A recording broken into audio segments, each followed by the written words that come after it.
नमस्कार, स्वागत है ब्रेक के बाद आपका। और बात करेंगे राजधानी एक्सप्रेस में उत्तराखंड से जुड़ी तमाम खबरों की। उत्तराखंड के हरिद्वार में बीजेपी ने नगर निकाय चुनाव के लिए मेयर प्रत्याशियों के नाम का ऐलान किया। बीजेपी ने आगामी नगर निकाय चुनाव के लिए अपने मेयर प्रत्याशियों के नाम पर मुहर लगा दी है। बीजेपी ने हरिद्वार से नगर निगम चुनाव के लिए किरण जैसल को बीजेपी ने टिकट दिया है। बीजेपी के प्रदेश नेतृत्व ने प्रत्याशियों के चयन में संगठन की नीतियों और जनता की अपेक्षाओं का ध्यान रखा है। किरण जैसल को पार्टी ने एक मजबूत और लोकप्रिय चेहरा मानते हुए हरिद्वार मेयर पद के लिए मैदान में उतारा है। वहीं बीजेपी ने नगर निकाय चुनाव के लिए कमर कस ली है और कार्यकर्ताओं को चुनाव प्रचार में जुटने के निर्देश दिए हैं। पार्टी का फोकस जनता के बीच अपनी योजनाओं को पहुंचाने पर है। किरण जैसल के नाम की घोषणा के बाद बीजेपी कार्यकर्ताओं में उत्साह देखा जा रहा है। तो जल्द ही निकाय चुनाव होने वाला है और इसकी तैयारियां जोरों पर है, जहां किरण जैसल को बीजेपी ने टिकट दिया है और उनकी लोकप्रियता को देखते हुए ये बड़ा मौका दिया गया है और हरिद्वार में जल्द ही निकाय चुनाव कराए जाएंगे। तो फिलहाल ये देखिए, नामों की लिस्ट भी सामने आ चुकी है, कौन कहां से उम्मीदवार होने वाला है। और नगर निकाय चुनाव की तैयारी एक तरफ जोरों पर है तो वहीं उम्मीदवार के नाम का भी ऐलान हो चुका है, जहां किरण जैसल को हरिद्वार से उम्मीदवार बनाया गया है। श्रीनगर से भी महिला प्रत्याशी को ही उम्मीदवार बनाया गया है। इसी तरह से एक करके नाम सामने आ चुके हैं। अब देखना होगा कि कौन सा प्रत्याशी इस बार के निकाय चुनाव में कितना कमाल करके दिखा पाता है।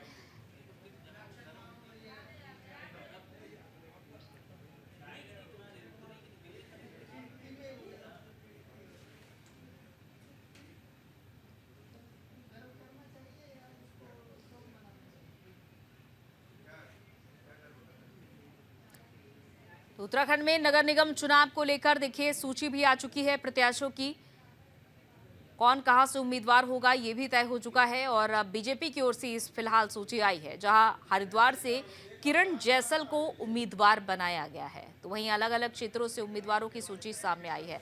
संजय पुंडीर हमारे संवाददाता जुड़ चुके हैं इस खबर पर। संजय, उम्मीदवारों की सूची सामने आई है नगर निकाय चुनाव को लेकर, फिलहाल चुनाव की तैयारियां कैसी देखी जा रही हैं? तो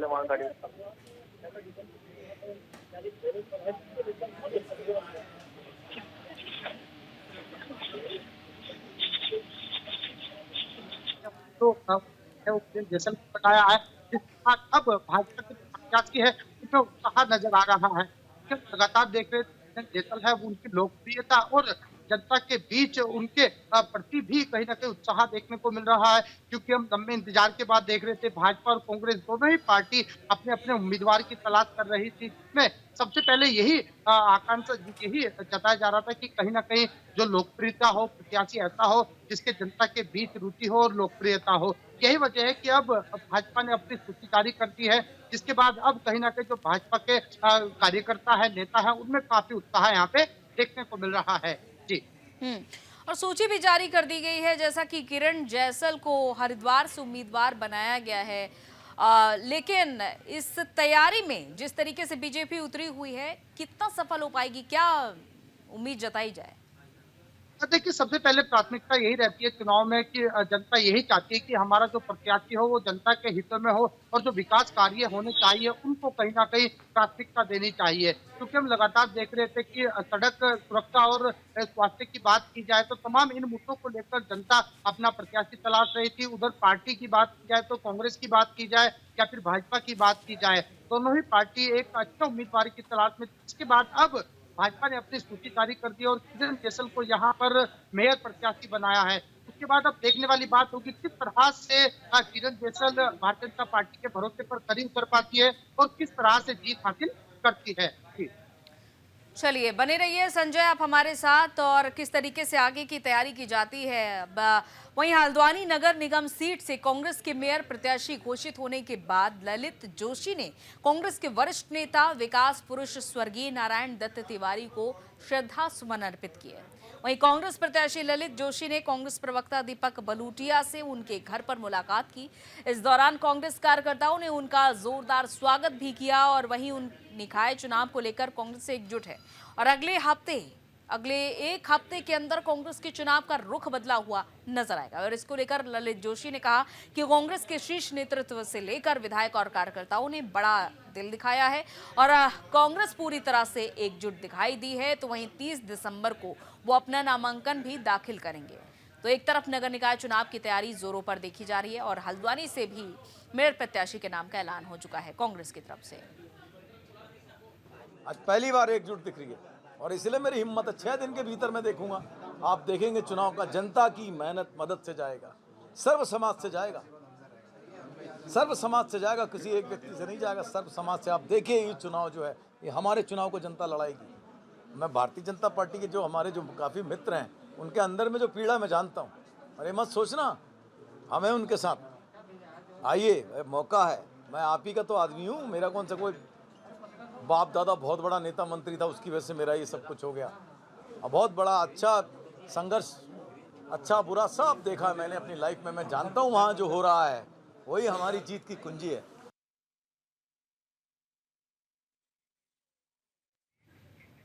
वहीं उत्तराखंड के हरिद्वार में पुलिस विभाग ने नगर निकाय चुनाव और राष्ट्रीय खेलों को लेकर सख्ती बरती है। दरअसल आगामी नगर निकाय चुनाव और राष्ट्रीय खेलों को देखते हुए पुलिस विभाग ने सुरक्षा व्यवस्था को लेकर तैयारियां तेज कर दी है। जगह जगह सीसीटीवी कैमरे लगाए जा रहे हैं। और बता दें कि हरिद्वार के एसएसपी के नेतृत्व में रानीपुर, सिडकुल, लक्सर और ज्वालापुर के कई क्षेत्रों में डोर टू डोर सत्यापन अभियान को तेज कर दिया गया है। पुलिस टीम किराएदारों, बाहरी व्यक्तियों और घनी बस्तियों में जांच अभियान चला रही है। पुलिस लोगों के दस्तावेजों की जांच कर रही है और खासतौर पर बाहर से आने वाले लोगों की चेकिंग की जा रही है। पुलिस ने जनता से अपील की है कि किसी भी संदिग्ध गतिविधियों की जानकारी मिलते ही पुलिस को मामले की सूचना दें। और संजय पुंडीर हमारे साथ इस खबर पर जुड़े हुए हैं। संजय, नगर निकाय चुनाव की तैयारियां देखी जा रही हैं, सुरक्षा व्यवस्था को लेकर के फिलहाल कैसी तैयारियां हैं?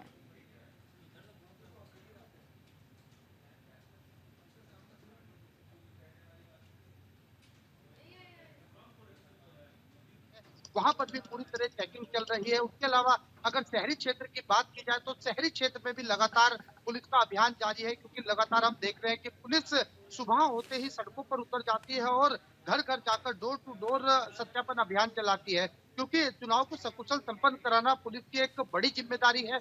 यही वजह है कि हरिद्वार पुलिस अब पूरी तरह सतर्कता बरत रही है और जो लोग उल्लंघन कर रहे हैं उनके खिलाफ एक बड़ी कार्रवाई कर रही है।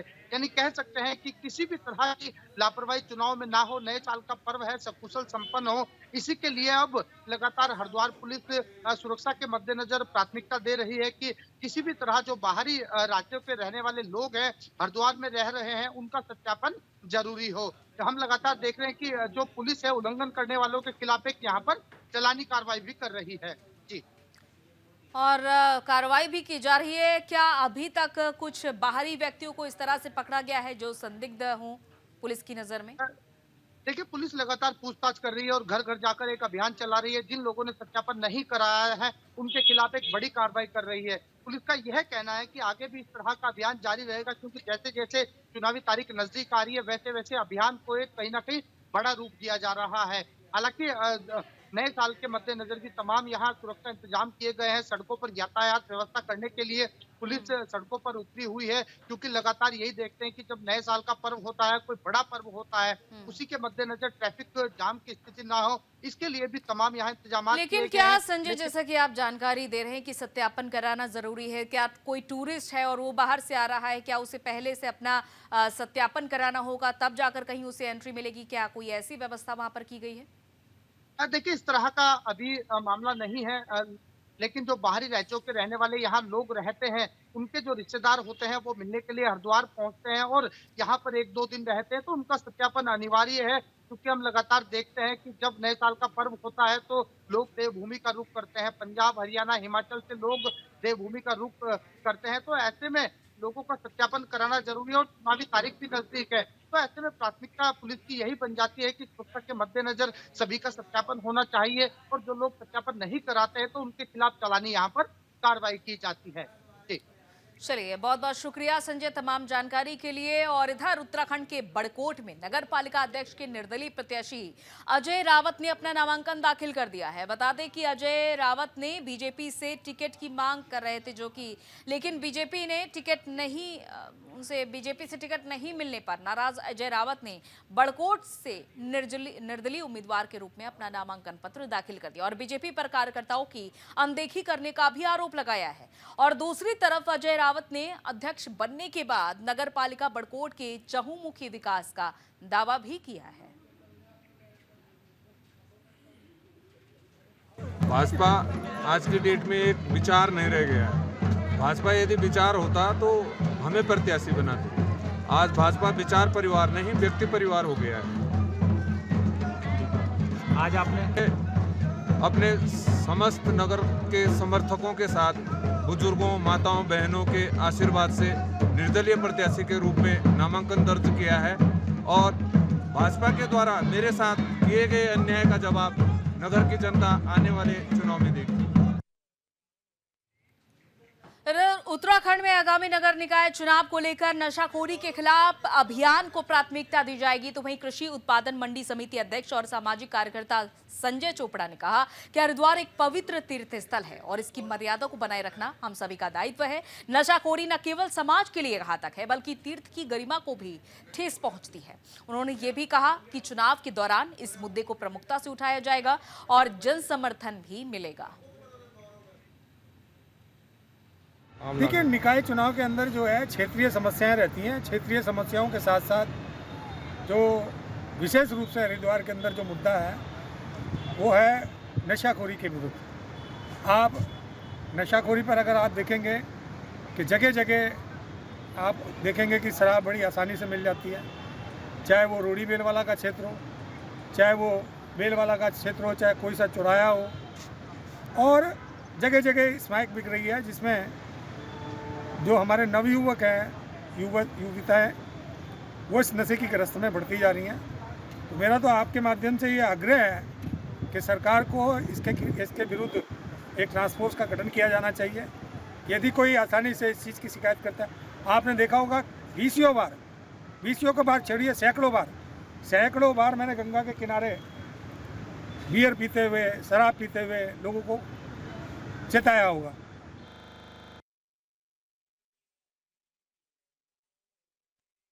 इधर उत्तराखंड में चमोली में मुख्य विकास अधिकारी नंदन कुमार ने जिला सहकारी विकास समिति की बैठक ली। मीटिंग में केंद्र प्रायोजित पैक्स, कंप्यूटराइजेशन, राष्ट्रीय सहकारी डेटाबेस का सूचना अपडेशन, नई एम्पैक्स डेयरी और मत्स्य सहकारी समिति के गठन के अलावा कई विषयों पर चर्चा भी की गई। वहीं मुख्य विकास अधिकारी ने सहकारिता मंत्रालय भारत सरकार के संचालित विभिन्न योजनाओं के सफल बनाने के निर्देश दिए हैं और इस दौरान मुख्य पशु चिकित्सा अधिकारी, मुख्य कृषि अधिकारी, सहायक निदेशक डेयरी, सहायक निदेशक मत्स्य सहित कई अधिकारी मौजूद रहे।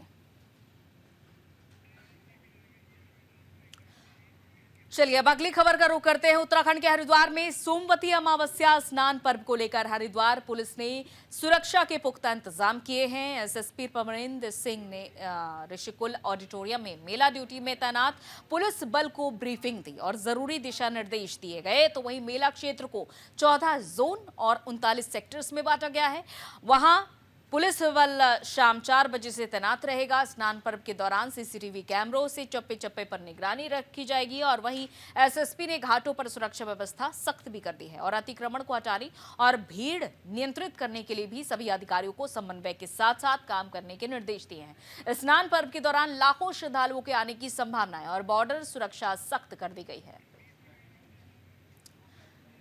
तो हरिद्वार में इस तरीके से तैयारियां देखी जा रही हैं। घाटों पर भारी संख्या में पुलिस फोर्स की तैनाती की गई है, जहां शाम 4 बजे से पुलिस फोर्स तैनात रहेगी और बड़ी संख्या में, क्योंकि अमावस्या के दौरान लोग स्नान करने के लिए पहुंचते हैं और ये आस्था से जुड़ा पर्व है, तो ऐसे में दूर दूर से भी सैलानी श्रद्धालु वहां पर पहुंचते हैं। सुरक्षा व्यवस्था में किसी भी तरह की चूक ना हो, इसका पूरा विशेष ध्यान रखा गया और इसी को लेकर के ये मीटिंग भी कराई गई है, जहां सीसीटीवी से चप्पे चप्पे पर निगरानी रखी जाएगी। सोमवती अमावस्या स्नान पर्व की तैयारियां कुछ इस तरह से हरिद्वार में देखी जा रही है। कड़े इंतजाम के बीच स्नान पर्व का आयोजन कराया जाएगा और घाटों पर बड़ी संख्या में पुलिस फोर्स की तैनाती रहेगी ताकि कोई भी असुविधा ना हो। आगामी सोमवती अमावस्या का जो स्नान है उसके संबंध में आज एक जो हमारी ब्रीफिंग है वो अभी चल रही है और इसमें संपूर्ण मेला क्षेत्र को हम लोगों के द्वारा 14 मुख्य जोनों में और 39 सेक्टर में हमने विभाजित किया है। जो हमें पुलिस बल है वो प्राप्त हो चुका है जो बाहरी जनपदों से मिलना था और अपने अंदरूनी रूप से भी हम लोगों ने फोर्स लगाया है। तो एसपी सिटी को पर्याप्त पुलिस फोर्स दिया गया है और संपूर्ण मेले के प्रभारी एसपी सिटी को बनाया गया है, जिसमें अगर कल ज़्यादा ट्रैफिक होता है तो उसके लिए हमारा रूट डाइवर्जन का प्लान है वो ऑलरेडी एग्जीक्यूट हम लोग करेंगे उसको। और साथ में हमें ये भी देखना है कि नववर्ष के समय जो लॉन्ग वीकेंड का ये जो टाइम है इसमें काफ़ी सारे लोग आ रहे हैं, उसको भी ट्रैफिक प्लान में हम लोग सम्मिलित कर रहे हैं। मुझे उम्मीद है हम लोग बहुत ही अच्छे वातावरण में और बहुत अच्छे तरीके से इस मेला ड्यूटी को संपन्न कराने में सक्षम रहेंगे। मेरी सख्त हिदायत भी है लोगों को, किसी प्रकार का कोई भी हुड़दंग अगर हमारे संज्ञान में आता है या किसी भी तरीके से हमें पता लगता है उसमें हम सख्त कार्रवाई करेंगे। इसके लिए हम लोगों के द्वारा जो ड्रंक एंड ड्रिवन की ड्राइव ऑलरेडी चल रही है और इस प्रकार की कोई भी सूचना अगर हमें मिलता है, अगर किसी रेस्टोरेंट या कोई अवैध रूप से कहीं पर कोई इस तरीके से कार्रवाइयाँ चल रही हैं उसके खिलाफ हम सख्त वैधानिक। और उत्तराखंड के चमोली में ऊंचाई वाले इलाकों में श्री बद्रीनाथ धाम और विश्व प्रसिद्ध हिम क्रीड़ा स्थल औली में 2 दिन से लगातार बर्फबारी हो रही है। तो वहीं ऊंचाई वाले क्षेत्रों में बर्फबारी के बाद कुछ इलाकों में धूप भी निकली है, जिसके कारण लोगों को ठंड की ठिठुरन से कुछ राहत भी मिली है। तो ऐसा देखा जा रहा है कि कई इलाके ऐसे हैं जहां पर लगातार बर्फबारी हो रही है, क्योंकि खास तौर पर जो पर्यटक हैं वो ऐसे समय का इंतजार करते हैं कि जब ऊंचाई वाले क्षेत्रों पर बर्फबारी हो, दूर दूर से सैलानी आते हैं ऐसे मौसम में लुत्फ उठाने के लिए। हालांकि जो कुछ स्थानीय लोग हैं उनको इस तरह के मौसम में परेशानी ना हो इसका भी ख्याल रखा जाता है। और इस बीच खिली धूप ने लोगों के चेहरे खिला दिए हैं, क्योंकि एक तरफ बर्फबारी का आनंद ले रहे हैं पर्यटक तो दूसरी तरफ धूप भी निकल रही है। तो जहां ऐसे मौसम में लोग दूर दूर से आते हैं इसका भी पूरा ख्याल रखा जाता है। तो कई क्षेत्र ऐसे हैं ऊंचाई वाले जहां पर लगातार बर्फबारी देखने को मिल रही है। औली में भी पर्यटक दूर दूर से आते हैं। चलिए अब अगली खबर का रुख कर लेते हैं, जहां हरिद्वार के कनखल में स्थित मानव कल्याण आश्रम में तेंदुए के घुसने से हड़कंप मचा हुआ है। आश्रम के कर्मचारियों ने तेंदुए के घुसने पर वन विभाग की टीम को सूचित किया। वन विभाग की टीम ने तेंदुए को पकड़ने के लिए जाल बिछाया और सुरक्षा के लिहाज से आश्रम को खाली कराया गया। वहीं वन विभाग की टीम ने तेंदुए को बेहोश कर ट्रैंकुलाइज करके रेस्क्यू सेंटर ले जाया गया है। कुछ दिनों से रिहायशी इलाकों में जंगली जानवरों का आना काफी ज्यादा बढ़ चुका है, जिससे लोगों में डर का माहौल बना है और इस तेंदुए को पकड़ने के लिए सुबह 6 बजे से लेकर 1 बजे तक रेस्क्यू ऑपरेशन चलाया गया। तो तस्वीरें भी हम आपको दिखा रहे हैं। तेंदुआ अचानक से इस इलाके में घुस आता है। हालांकि रेस्क्यू ऑपरेशन चलाने के बाद से इस तेंदुए को पकड़ लिया गया और हालांकि जैसे ही तेंदुआ आश्रम में घुसा लोगों में हड़कंप मच गया। हालांकि वन विभाग की टीम मौके पर पहुंची सूचना मिलने के बाद और रेस्क्यू ऑपरेशन चलाया गया। इसके बाद इस तेंदुए को पकड़कर ले जाया गया है। तो मानव कल्याण आश्रम था जहां पर अचानक से तेंदुआ घुस गया और इसी आश्रम में जाहिर तौर पर लोगों के बीच हड़कंप मच गया जब अचानक से तेंदुआ उनके बीच जा पहुंचा। तो इस बीच देखिए वन विभाग की टीम यहां पर पहुंचती है और तेंदुए को पकड़कर पिंजरे में बंद किया जाता है और वन विभाग की टीम फिलहाल तेंदुए को पकड़कर ले गई है। हालांकि कई इलाकों में देखा जाता है इस तरह की घटनाएं सामने आती है, कभी गुलदार सामने आ जाता है घरों में, तो वहीं मानव कल्याण आश्रम में अचानक से तेंदुआ घुसने से हड़कंप मच गया। आज सुबह हमें सूचना मिली थी लगभग 6:30 बजे के आसपास कि आश्रम में यहाँ पर कनखल में मानव कल्याण आश्रम नाम से इसमें गुलदार के पहुँचने की सूचना मिली थी। तो उसके चलते सबसे पहले यहाँ पर वन क्षेत्राधिकारी हरिद्वार ने अपनी टीम को साथ लेकर के यहाँ पर मौका मुआयना किया और निरीक्षण करने के बाद इनको पता चला कि वास्तव में गुलदार यहाँ पर बाथरूम के पास एक ऊपर जो ऊपर छत्ती होती है उसमें वो गुलदार एक फंसा हुआ है, वहाँ पर वो छुप करके बैठ गया था। तो उसके बाद हमने आज उसको अभी यहाँ पर ट्रैंकुलाइज करवाया है। डॉक्टर अमित ध्यानी जो हमारे सीनियर वेटनेरियन हैं उनकी मदद से उन्होंने यहाँ पर ट्रैंकुलाइज किया और उसको सेफली यहाँ से रेस्क्यू कर लिया है। इधर उत्तराखंड के देहरादून में नवनियुक्त नगर आयुक्त नमामि बंसल ने गार्बेज वल्नरेबल पॉइंट्स का निरीक्षण किया। इसको लेकर नगर आयुक्त नमामि बंसल ने कहा कि नगर निगम क्षेत्र के अंतर्गत 100 जीवीपी चिन्हित किए गए थे, जहां स्थानीय लोग अमूमन कूड़ा फेंकते थे। वहीं इन जगहों का सौंदर्यीकरण कर अच्छा बनाने की कोशिश की जा रही है ताकि वहां पर कूड़ा ना डाला जाए। तो उसका पूरा ख्याल रखा जा रहा है, जहां पर पूरी कोशिश की जा रही है, क्योंकि स्थानीय लोग यहां पर अधिकतर कूड़ा फेंकते हैं और इसको ध्यान में रखते हुए गार्बेज वल्नरेबल पॉइंट बनाए गए हैं ताकि लोग कूड़ा ना फेंके। और इन जगहों पर खास निरीक्षण किया गया नगर आयुक्त की ओर से।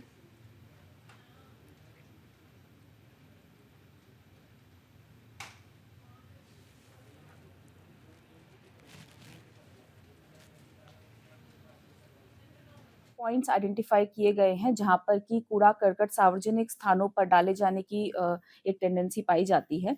उन पॉइंट्स को आइडेंटिफाई कर उनमें से 29 पॉइंट्स को पूरी तरह से परिवर्तित कर सौंदर्यीकरण कर अच्छा बनाने का प्रयास किया गया है ताकि वहां पर कूड़ा करकट ना गिरे।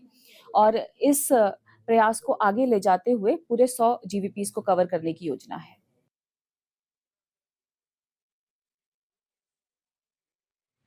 इधर हरिद्वार के गरुड़ नगर पंचायत में निर्वाचन के लिए बीजेपी और कांग्रेस पार्टी के प्रत्याशियों ने नामांकन दाखिल किया। गरुड़ नगर पंचायत की अध्यक्ष सीट ओबीसी महिला है।